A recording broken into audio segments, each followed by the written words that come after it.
మన పొరుగు దేశం బంగ్లాదేశ్లో మానవత్వం మంట కలిసింది. మతోన్మాదానికి మరో ఆడబిడ్డ బలైంది.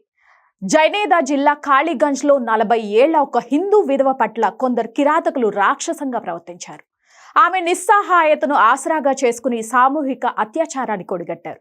అంతటితో ఆగకుండా ఆమె జుట్టు కత్తిరించి చెట్టుకు కట్టేసి నరకం చూపించారు.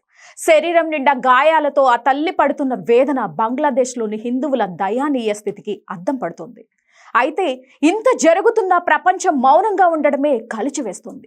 అంతర్జాతీయ శాంతి అని గొప్పలు చెప్పే ఐక్యరాజ్య సమితి ఇప్పుడు ఎక్కడుంది? పాలస్తీనాలో చిన్న ఘటన జరిగితే గగ్గోలు పెట్టే గ్లోబల్ మీడియా బంగ్లాదేశ్ హిందువుల ఆర్తనాదాలను ఎందుకు వినిపించుకోవడం లేదు? బాధితుల హిందువులు కాబట్టే ఈ వివక్ష? కేవలం రాజకీయ ప్రయోజనాల కోసమే మౌనమా అనే ఆవేదన ప్రతి భారతీయుల్లోనూ వ్యక్తమవుతుంది.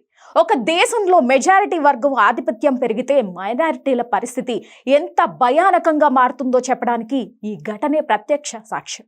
ఈ రోజు అక్కడ జరిగింది, రేపు ఇంకెక్కడైనా జరగొచ్చు.